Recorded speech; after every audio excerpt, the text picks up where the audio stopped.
Hello. Hello, जय Shivray madam. हो, जय शिवराय, बोला. सध्या हिवाळी अधिवेशन चालू आहे आणि हम्म. या हिवाळी अधिवेशनामध्ये शेतकऱ्यांसाठी जो सरसकट पीक विमा दिला जाणार होता, तो हम्म. कोणकोणत्या जिल्ह्यांना दिला जाणार आहे आणि हेक्टरी तो किती मिळणार आहे बरं? हो, नक्कीच. आता सध्या आपल्याला माहीतच आहे की हिवाळी अधिवेशन सुरू आहे आणि या हिवाळी अधिवेशनामध्ये शेतकऱ्यांसाठी दररोज काही ना काही महत्त्वपूर्ण असे निर्णय घेतले जातात. यामध्येच महत्त्वपूर्ण असाही निर्णय घेतला गेला आहे की शेतकऱ्यांना सरसकट पीक विमा 2025 जो आहे तर तो मंजूर करण्यात आलेला आहे. आता हा जो सरसकट पीक विमा मिळणार आहे तर हा हेक्टरी कमीत कमी 17,000 रुपये आणि जास्तीत जास्त 50,000 रुपयांपर्यंतचा हा जो पीक विमा आहे हा मंजूर झालेला आहे. आता महत्वाचं म्हणजे हा कोणकोणत्या जिल्ह्यांमध्ये मंजूर झालेला आहे आणि कोणत्या जिल्ह्याला किती रुपयांचा पीक विमा म्हणजे हेक्टरी किती मिळणार, ही सविस्तर माहिती आपण या रेकॉर्डिंगच्या माध्यमातून जाणून घेऊया. तर सर्वात महत्वाचं शेतकरी मित्रांनो, यामध्ये किती जिल्ह्यांचा समावेश आहे तर संपूर्ण 34 जिल्ह्यांचा यामध्ये समावेश असणार आहे. परंतु जो पीक विमा हेक्टरी मिळणार आहे त्यामध्ये मात्र तुम्हाला तफावत पाहायला भेटेल. याचं कारण असं आहे की ज्या जिल्ह्यामध्ये जेवढं नुकसान झालेलं आहे त्या नुकसानीवरती त्या जिल्ह्याला मिळणारा पीक विमा हा अवलंबून असतो.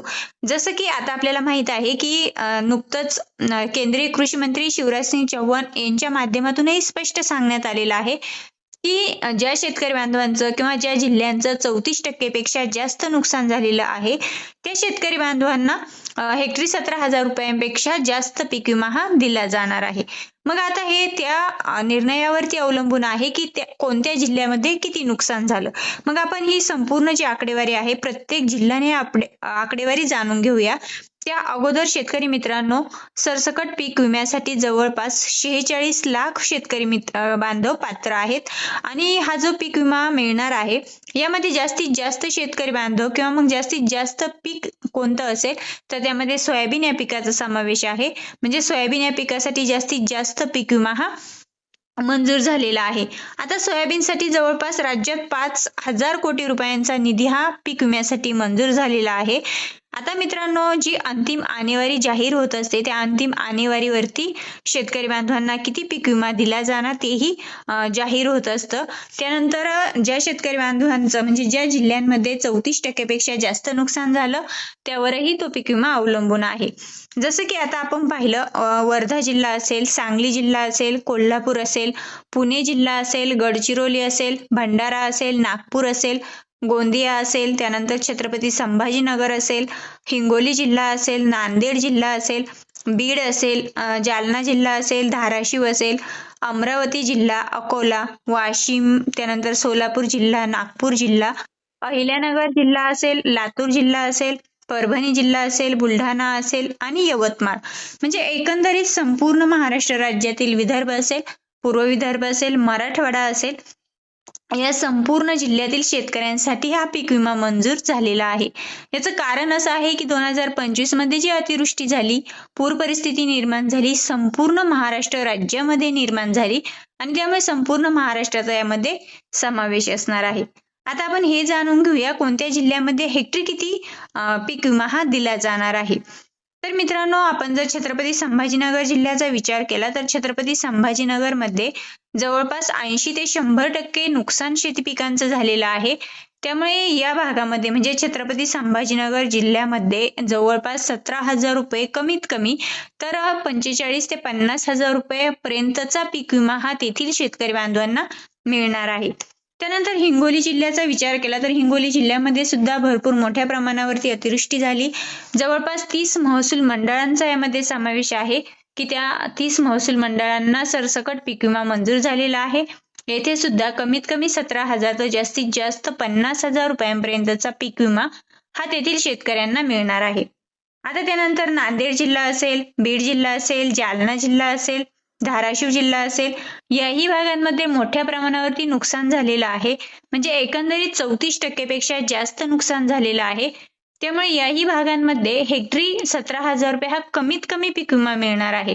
परंतु त्यापेक्षाही जास्त म्हणजे ज्या शेतकऱ्यांचं 70% नुकसान झालं असेल, 80% झालं असेल, त्यानुसार त्यांचा जो पीक विमा आहे तर तो वाढत जाणार आहे. या उलट मित्रांनो, आपण जर लातूर जिल्ह्याचा विचार केला, परभणी जिल्ह्याचा विचार केला, तर परभणी जिल्ह्यामध्ये 50% शेतकरी बांधवांचं नुकसान झालेलं आहे. लातूर जिल्ह्यामध्ये जवळपास 75% पेक्षा जास्त शेतकऱ्यांचं नुकसान झालेलं आहे. त्यामुळे लातूर जिल्ह्यामध्ये सुद्धा जास्तीत जास्त पीक विमा शेतकरी बांधवांना दिला जाईल. त्यानंतर बुलढाणा जिल्ह्यामध्ये सुद्धा 75% पेक्षा जास्त नुकसान झालेलं आहे. यामध्ये अमरावती जिल्ह्याचाही समावेश आहे. त्यानंतर वाशिम जिल्ह्यामध्ये 80% पेक्षा जास्त शेती पिकांचं नुकसान झालं. सोलापूर असेल, नागपूर असेल, अहिल्यानगर असेल, याही भागांमध्ये जास्तीत जास्त शेतकरी बांधवांचं शेती पिकांचं नुकसान झालेलं आहे. त्यामुळे याही भागांमध्ये हेक्टरी कमीत कमी 17,000 रुपये आणि जास्तीत जास्त 50,000 रुपयांपर्यंतचा पीक विमा हा सरसकट तेथील शेतकरी बांधवांना मिळणार आहे. त्यानंतर वर्धा जिल्ह्यातील शेतकरी बांधवांनी सुद्धा पीक विमा हा भरला होता. म्हणजे वर्धा जिल्ह्यातील शेतकऱ्यांनी जास्तीत जास्त पीक विमा भरला होता. तेथीलही शेतकरी बांधवांना कमीत कमी 17,000 रुपये तर जास्तीत जास्त नुकसानीवरती तेथील शेतकरी बांधवांना पीक विमा हा दिला जाईल. सांगली, कोल्हापूर, पुणे असेल, गडचिरोली असेल, भंडारा असेल, नागपूर असेल, गोंदिया असेल, याही भागांमध्ये शेतकऱ्यांचं मोठ्या प्रमाणावरती नुकसान झालं. त्यामुळे याही भागांमध्ये कमीत कमी 17,000 रुपये तर जास्तीत जास्त 50,000 रुपयांपर्यंतचा पीक विमा हा तेथील शेतकरी बांधवांना दिला जाणार आहे. आता शेतकरी मित्रांनो, केंद्र सरकारच्या माध्यमातून यासाठी 2,500 कोटी रुपये आणि राज्य शासनाच्या माध्यमातून 2,500 कोटी रुपये हे अनुदान विमा कंपन्यांना वितरित केलं जातं. आणि हा जो विमा कंपन्यांना अनुदान वितरित केलं जातं, तर हा तोपर्यंत म्हणजेच 15 डिसेंबर पर्यंत हे सर्व अहवाल आता सरकारच्या माध्यमातून पीक विमा कंपन्यांना वितरित केले जातील. आणि मग पीक विमा कंपन्यांच्या माध्यमातून शेतकरी बांधवांना जो सरसकट पीक विमा हा मंजूर झालेला आहे, तर हा पीक विमा शेतकरी बांधवांच्या बँक खात्यामध्ये पीक विमा कंपन्यांच्या माध्यमातून जमा केला जाईल. आता शेतकरी मित्रांनो, असंही सांगण्यात येत आहे की पीक विमा कंपन्यांच्या माध्यमातून जर शेतकऱ्यांना पीक विमा दिला जातो, तर हा पीक विमा 2025 मध्ये योग्य वेळेतच शेतकरी बांधवांच्या खात्यामध्ये जमा केला जाईल. याचं मुख्य कारण असं आहे की आत्ताच नुकतंच केंद्रीय कृषी मंत्री शिवराज सिंग चौहान असतील किंवा मग दत्ता मामा भरणे असतील, यांच्या माध्यमातून स्पष्टपणे सांगण्यात आलेलं आहे की जर पीक विमा कंपन्यांनी शेतकऱ्यांना त्यांचा पीक विमा हा योग्य वेळेत दिला नाही, तर पीक विमा कंपन्यांना 12% व्याज हे आकारण्यात येईल. मग आता जर पीक विमा कंपन्यांनी शेतकऱ्यांच्या खात्यामध्ये योग्य वेळेत पीक विमा दिला नाही, तर त्यांना 12% व्याज आकारलं जाईल. आणि त्यामुळे पीक विमा कंपन्या योग्य वेळेतच योग्य त्या शेतकरी बांधवांना पीक विम्याची रक्कम ही त्यांच्या बँक खात्यामध्ये नक्कीच ट्रान्सफर करतील, असा एक अंदाज वर्तवला जात आहे. शेतकरी मित्रांनो, अशाच माहितीसाठी आपल्या चॅनलवरती नवीनच असाल, पहिल्यांदाच आले असाल तर नक्कीच सबस्क्राईब करा. तोपर्यंत पुन्हा भेटूया. धन्यवाद. धन्यवाद.